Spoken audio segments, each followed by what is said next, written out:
Hello guys, welcome to SteveKnows. Today I'm going to go over pieces of information I've stumbled across looking for insights into the upcoming physics-driven adventure, BONELAB. I'm going to show you the trailer breakdown as there are many clues in it, and then additional expectations and basic information like release dates, pricing, specs, and graphical comparisons, plus some additional tidbits. Hopefully everything you'll want to know will be in this video, so please comment anything I do not cover, and I can put it in a pinned comment. So let's get started.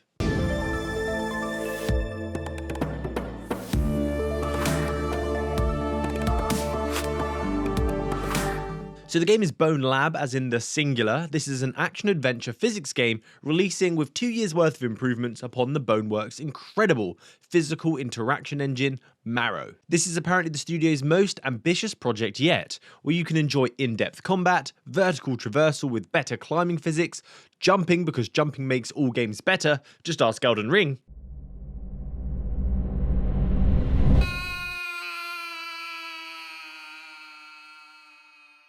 And what I found interesting here is the story, because the story is going to be about uncovering the truth, discovering things about your reality, uncovering mysteries as you slowly progress through the game. From looking at the trailer and my knowledge of this title and playing Boneworks, this game is sounding like to be another huge hit with the added consumer-based benefit of being on the Quest platform as well as the PC platform. So the game will be a single-player only experience. There's not going to be any multiplayer, at least at launch, within the 2022 release date. The price of the game I expect to be between $30 and $50 because Boneworks is at the $30 price point. And I think games like this deserve the higher price point. I'd rather get a more expensive game that delivers on this level than some glorified tech demo. The game will also give you a full body, which if you've played a full body experience before, adds something and makes you feel more grounded. The physics will also not be downgraded for the Quest 2 version, which will run at 90Hz, which means the visuals of course will take a hit in the graphical department, but not as much as you might think, and I'll touch on that when I talk about the graphics shortly. So you'll be able to enjoy the full Marrow engine experience, as the developer has said the Quest has a real good CPU, meaning the physics will be exactly the same on Quest as they are on PC, but the graphics will be downgraded. The game will feature a hub where you can play in a sandbox mode and enjoy the Marrow engine. There will be an arena mode where you can engage in combat and let out some stress level 0, a tactical trial mode which looks like a ranged weapon mode with rifles, shotguns, pistols, and of course mod support. As we know, Boneworks on PC had mods, but it wasn't built to support mods. This game is, the developers have said that they have built this with the intention of allowing modifications. This mod support also includes the Quest platform as well, according to the Oculus blog, and we can have custom maps, avatars, and weapon modifications accepted here.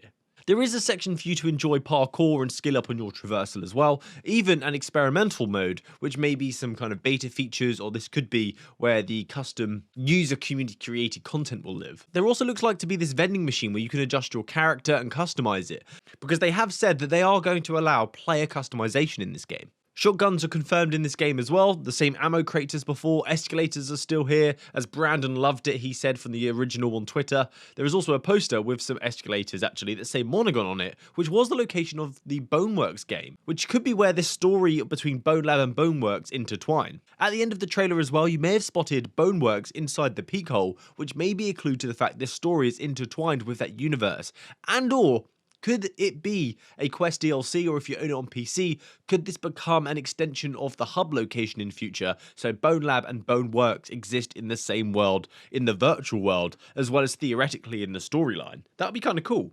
If we head over to Steam, there is way more information here. So the first thing I noticed was this bowling game where you're in a cart. This was not in the game trailer shown at the event, so this is evidence for additional game modes or community-made content, because they have said they will be supporting mods. At the start of the trailer where you see the rope is actually a clue to the game's storyline, because you have actually been sentenced to death, and that's where the story starts, which is a fun fact.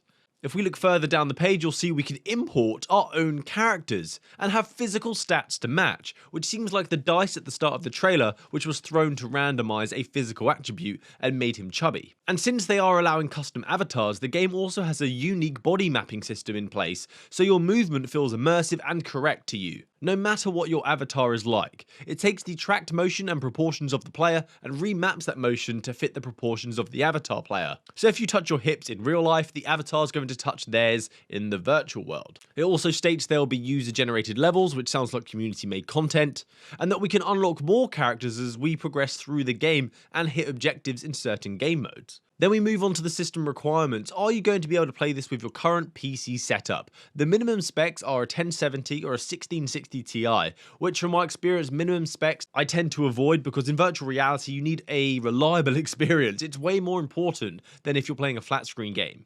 So the recommended settings are a 2070, 2060 Super, or a 1080 Ti or above, with a 3.6 GHz Intel 9 processor.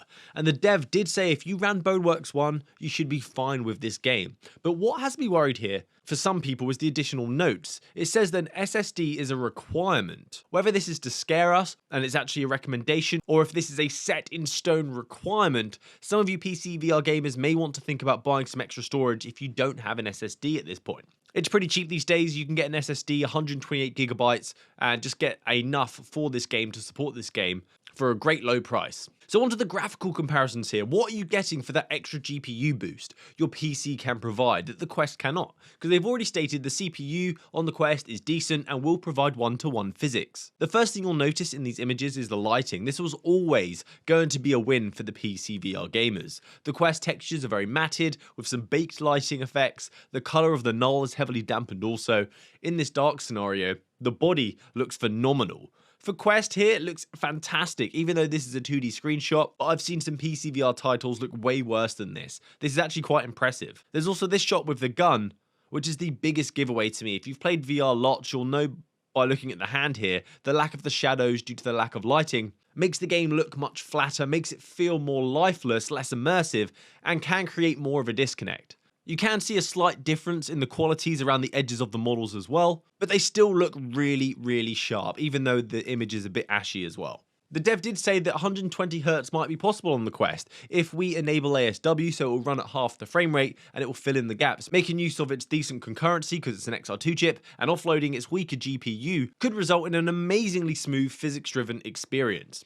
And finally, the game is actually going to be cross-buy once available on the Rift store as well. I am beyond excited. The worldly interactions are insane in this game, the way you'd expect a VR world to be. Fully immersive and entertaining. Taking out some gnolls, throwing them down escalators. Shout out to Brandon for this game and Michael Witchoff for the soundtracks. They are fantastic.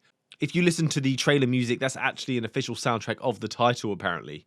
I'm also curious around the science of this game, because if you look at the end of the trailer and some of the images, it does actually have these icons that look like periodic elements with a signature and symbol in one of these blocks, and you can see what the game is going to entail. We have CB for climbing, TC for tactical, which is the weaponry, SR for sprinting, that'll be the traversal, and PZ for puzzles.